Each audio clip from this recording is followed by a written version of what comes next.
Well, good evening. So good to see all of you here. I'm often known to tell a really bad church joke. I'll save you all from that. But afterwards, you can ask me. I probably got one by then. But my name is Glenn Kinkin. I'm the senior minister here at Centenary United Methodist Church, and I am just thankful that you all have come out for tonight's second part of a four-part series on how we can change the story, addressing what is happening in our community and how we can be a part of the solution for those things which tend to hold communities back. This is a bit of kingdom building work, and for that, I am thankful that you've come to learn a little bit about this. I know coming in the door we've got Methodists, we've got Moravians. Do we have any Presbyterians? Raise your hand. It's okay, you're frozen and chosen. It's all good. We have Baptists, Catholics. We're all here. Well, Baptists, Catholics, we're all here. And that's important because that's really the work of the kingdom when we come together as a community of believers to make a difference. So a couple of housekeeping items before I turn this over and get us started. So this is going to be a little bit like your intro on the airplane. So we have bathrooms for men over on this side, for women over on this side. Back in the back, as you come in the door, you might have seen a plate of cookies and some beverages. If somewhere in here you feel like, I really would like to have a chocolate chip cookie, those are the best, then go get one of those. They're in the back as well as everything else. And of course, when you came in, you were given some literature. You will need that later, so you can make notes on one of the pages, but the back page has a survey that we're going to ask you to fill out and to turn in. Also, just want to let you know that we are recording this event, so there's a camera in the back just under the clock, so just know that we're recording this so we can broadcast the good words that our panelists are sharing with us up on our YouTube channel a little bit later in the week. And I will open in prayer, and then I'm going to turn this over to Suzanne Eppermanis, who is the chair of our Justice and Reconciliation team, which has put this series together. So without further ado, let us pray. Almighty and gracious God, we give you thanks so much for this beautiful day, a day in which we can rest, a day in which we can be still and know that you are God. And so as we have marveled at the beauty of your creation, as we have taken time to worship you, we come now to learn so that we might practice our discipleship. May your Spirit move in, amongst, and around each of us, so that in that we would hear where you are divinely calling us to go, to live out our faithfulness, to reflect your love for us, to a world which so desperately needs it. In your Son's holy name we pray. Amen. Suzanne? Thank you very much, Glenn. My name is Suzanne Eppermanis. I'm with our Justice and Reconciliation team. And before we invite our panelists and our moderator to begin our learning time, I just wanted to give you a very short, a few highlights to kind of set the stage for where we are and why we're doing this. The topics that we are covering in our monthly series of these panel discussions came out of congregational surveys last year when our J&R committee said, what do you want to learn more about? And so that is why we are looking at these topics. Education is not listed among them. There are many, many others that are not listed, but these were the areas of the most interest for learning more in order to begin to understand how we can help change the story. So that's always a good question that comes up. If you're Methodist, you've heard of John Wesley, you know that social holiness was just as important to him as was personal holiness. We feel this is a very strong part of why Justice and Reconciliation is an important ministry of our church here at Centenary. Our committee was created as an official committee of the Church Council only a couple of years ago. It was 2021. So we're still new to this work, but many in the church have individually and collectively already been doing this work. So when I say we're new as an official committee. That's really the essence of that. And we really feel like this is the way we can love our neighbors, by working for justice and really understanding the underlying causes of what are some of the problems our neighbors and our citizens and family members are struggling with. We have a few members on our steering committee. If I could just ask anyone in the auditorium to stand who is on the steering committee. That's Nicole Johnson, Ellen Kirby, Martha Logeman is out of town this evening, but Laura Young and myself, Suzanne. So, or anybody else who has a name tag is also part of our ministry network team. You can ask anybody a question if you have any.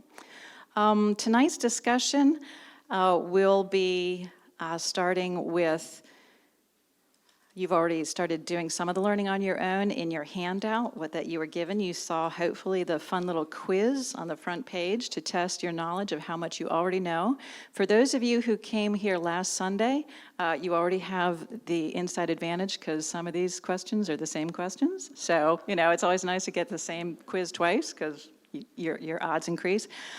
In your handout are the biographies of all of our panelists, and I hope you've had a chance to take a look at those because we've got some excellent expertise and insight represented here on our stage this evening. We also have in tonight's handout a resource page of if you want to learn and do more following this. And then there is a tear-off page in the very end, which we will ask at the end of the evening that you will fill in your information if you want to be part of ongoing conversations, more importantly, action teams. More about that later, but just to highlight that in your packet, there's a lot of really good stuff and good information that we can share and want to share with each other. So that's a little bit more of the J&R housekeeping. Our panelists this evening, we have left to right, I'm going to not go alphabetically, but we have Kevin Cheshire with the Housing Authority of Winston-Salem. Beside him, we have Andrea Kurtz, who is with Community Partnerships and Experiential Learning at Wake Forest University. We have beside her, we've got Dr. Craig Richardson, who leads the Center for the Study of Economic Mobility, also an econ professor at Winston-Salem State. And then we have Rich Angino, who is an owner and principal with Third Wave Housing. And finally, we have our moderator for this evening, our own centenary member and director of advancement at Habitat for Humanity, and that would be Tracy Moore. So Tracy, the show is yours. All right, can everybody hear me? Yes, okay, great. Okay, clicker. All right, well, as Suzanne said, I'm Tracy, and I'm so glad to be here. My role this evening is basically to get out of the way of these guys, because they are the experts in their fields, and they are going to help us gain a deeper understanding of a variety of issues relating to housing. I know that I have learned a lot from them over the last several months, and in some cases years, and I know that you will too. For our time today, I'm going to take just a few minutes to outline the big picture view of the housing crisis. We're going to talk a little bit about what exactly is affordable housing. And we're going to move in and we're going to look at some of the people that are most affected in negative ways by the housing crisis. And then we're going to shift a little bit to affordable housing supports and things that might facilitate the creation and development of more affordable housing and better affordable housing for vulnerable populations. And then finally, we're in for a treat. Dr. Richardson is going to help tie it all together because housing is one piece of an economic mobility equation. So he will tie that up, and then we will open the floor, hopefully, with lots of time for questions. All right. So, again, big picture, stepping back. You're all aware that we're in a housing crisis situation, both in the country and here in Forsyth County. And oversimplification, but look at two main causes: supply-demand pressures and economic forces. So in terms of supply, you can see housing starts. The chart starts in 1980. The red line is the year 2000. You see housing starts kind of rolling along, and then they plummet due to the housing crisis in 2008, 2009. And they still have not recovered from that. And so that is a factor in our supply. Our population is growing, and it's not getting any smaller. I think Richard will talk a little bit about the different types of folks that are moving into our community and some of the effects those different populations have on the overall housing picture. Let's see. This is kind of a startling graphic. So economic forces include construction costs. and they have skyrocketed. They have increased 50%, no, excuse me, the most they've ever increased in over 50 years since 2020. They just went. So an overall 35% increase just since the year 2020.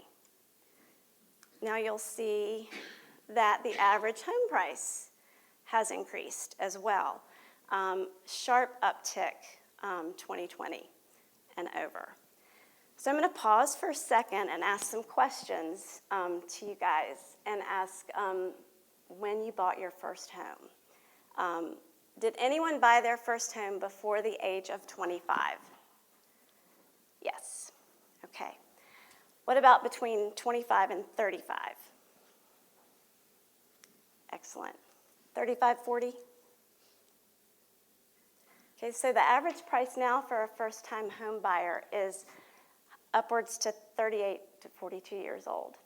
So think about that and how that might affect our children, our grandchildren, and just our community in general. So this is another startling, but very easy to kind of see how it contributes to the problem. You've got a huge increase in rent prices. Again, the red line is the year 2000. The bottom green line is median income, and you see how that has not increased at the rate of rent prices. So that big picture has led to, this is from a 2018 study by the city, which had lots of conclusions, but one of the most startling is our shortage in rental units. Over 16,000 rental unit shortage, and that shortage affects some of our lower income families in Winston-Salem and Forsyth County. So we're going to shift now, and I'm going to ask Andrea if she will unpack what exactly is affordable housing, how it relates to median income, and how all that factors into how we talk and think about affordable housing. Okay, thank you, Tracy. And thank you all for having us here today to talk about what is a really pressing issue for our community. Very simply, affordable housing is housing you can afford to pay for. Right? I mean, it's not that hard, right? When we talk about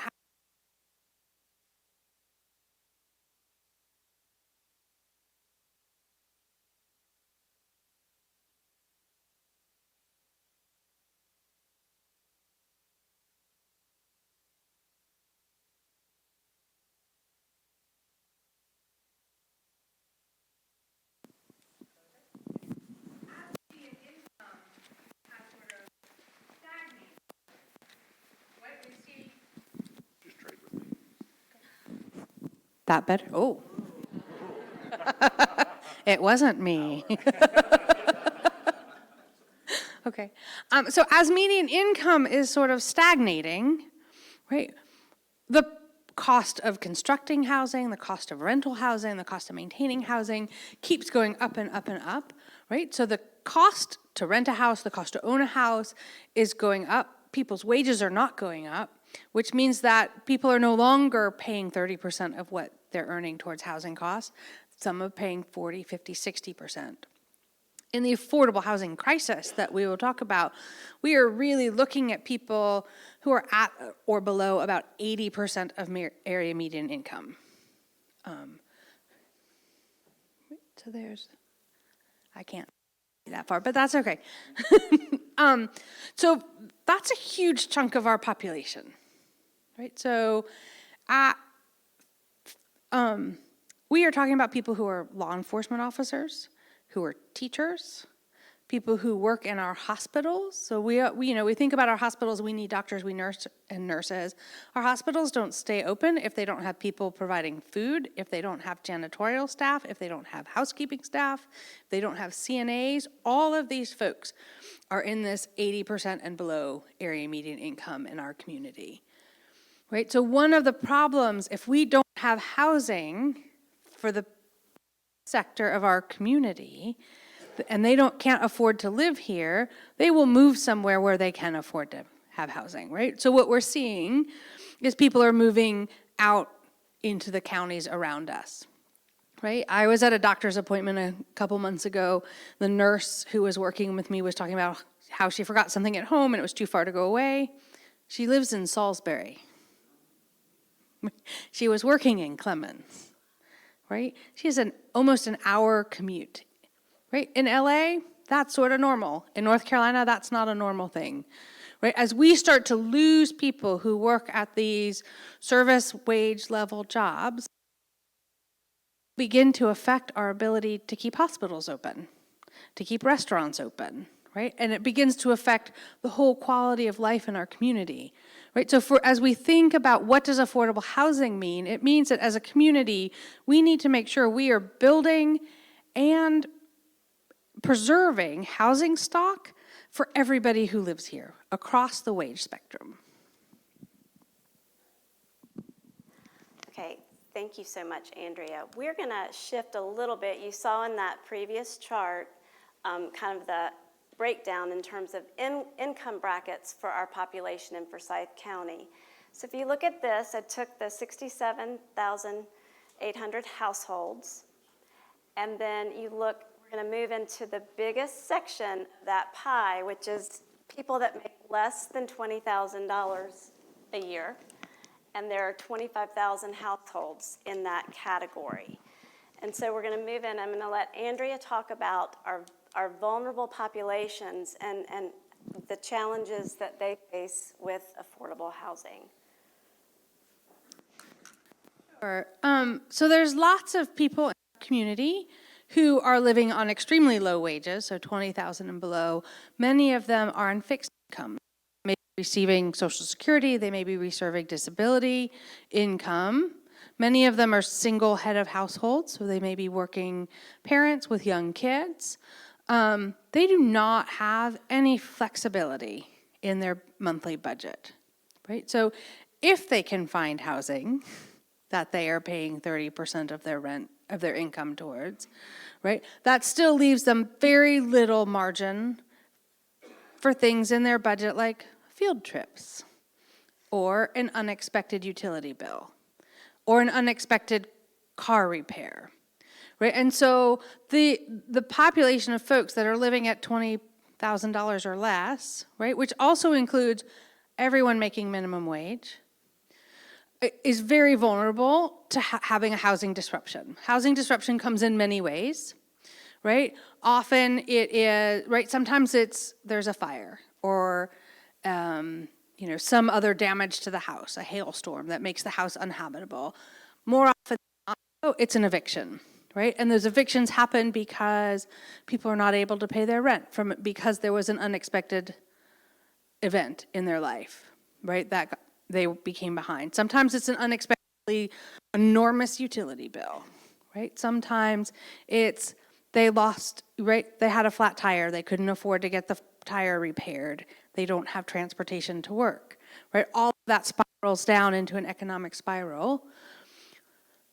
Many folks in this population then, right, particularly when we're talking about folks with disabilities, don't have a lot of options of what other housing is out there for them.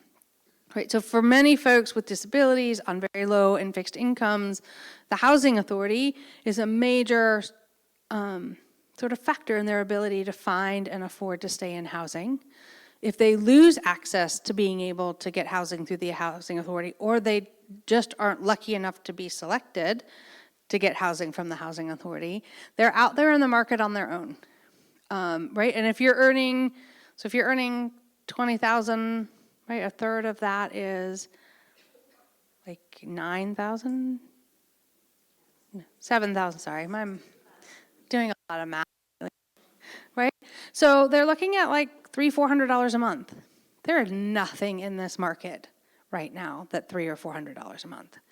Even when I started working with the homeless population almost 20 years ago now, we were lucky to find anything between $500 and $600 a month. Right?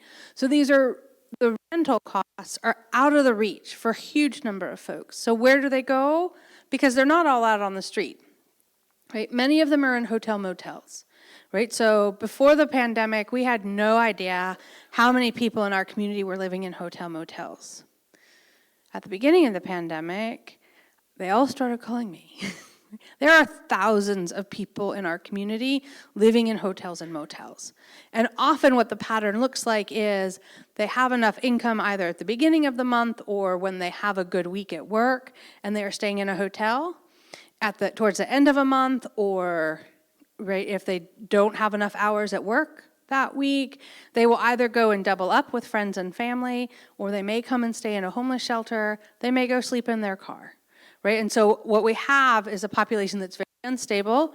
They're staying in hotels, they're staying in cars, they're staying with friends and family, or if they're lucky, they're just permanently doubled up, right? And so sometimes people make an intentional choice to live together, right? When we talk about doubling up, that's not who we're talking about. We're talking about people who are unintentionally, because they got no other options, living with somebody that if they had any other choice, that wouldn't be their choice.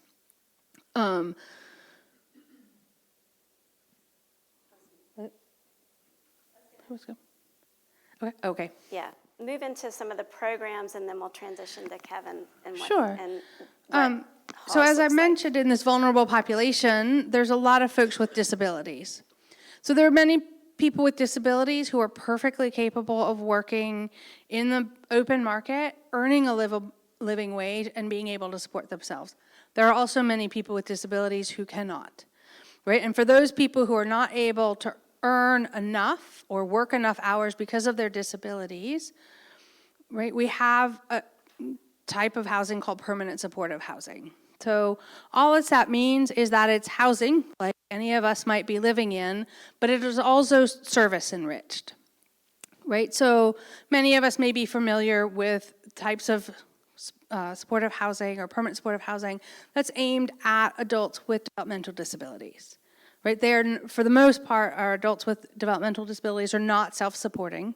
The disability income they may be receiving is not enough to cover their costs, and so they'll receive a housing subsidy that covers their costs, but then they may have other service providers that help them be successful at living independently in their own home. Right, so in taking that sort of beyond just the developmental disability field, looking at other forms of disability, right, particularly where permanent supportive housing has been sort of most prevalent in my work is around serving people in the homeless population. Right, so what we see in the homeless population are people with pretty severe mental health disabilities, sometimes substance use disorders, and they are not able, maybe for 3 or 5 years, maybe for the rest of their lives, able to earn enough income to pay rent. But they also have a disability, right? And many of them, particularly those with severe and persistent mental illness, 30, 40 years ago, they would have had permanent housing in a large state institution, right? But we made an intentional choice as a country not to warehouse people and to allow them to live in home communities. But what that means is we need to have the infrastructure that helps them stay housed and have the services that they need to be successful in that housing. And that's what permanent supportive housing is.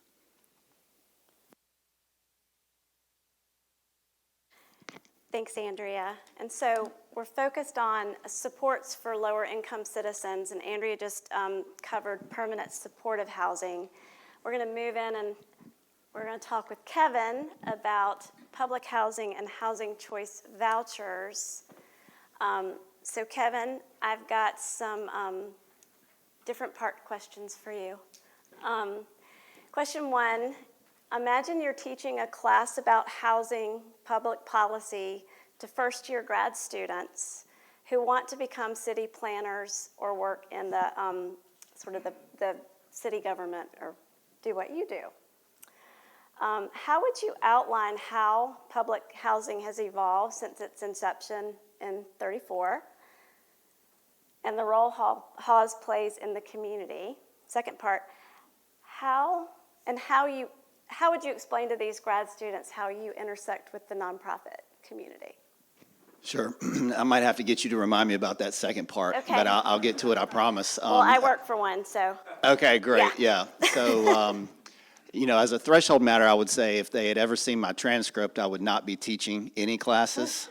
Okay, but if they had made a mistake and we got past that egregious oversight, I think I would start by saying, and piggybacking on how Andrea has teed me up here, when we initially built a lot of federally funded housing in the middle of the last century, we were looking at neighborhoods that were blighted, and that made sense, right? Okay, this is a blighted neighborhood, there's a need for affordable housing, the land is cheap, anything's going to be better than what we've got, let's build it.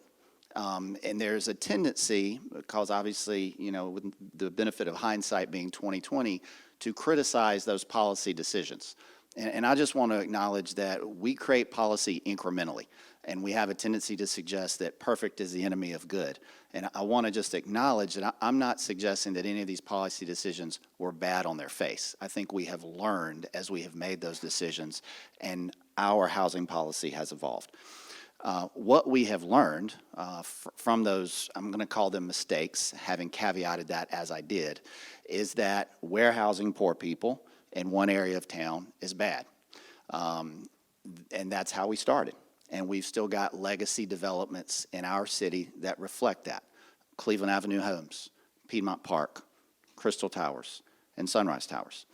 So, okay, like the internet meme, you know, how it started, how's it going? Well, Cleveland Avenue Homes, Piedmont Park, Crystal Towers, and Sunrise Towers, not going well because all this federal money came in and funded these communities.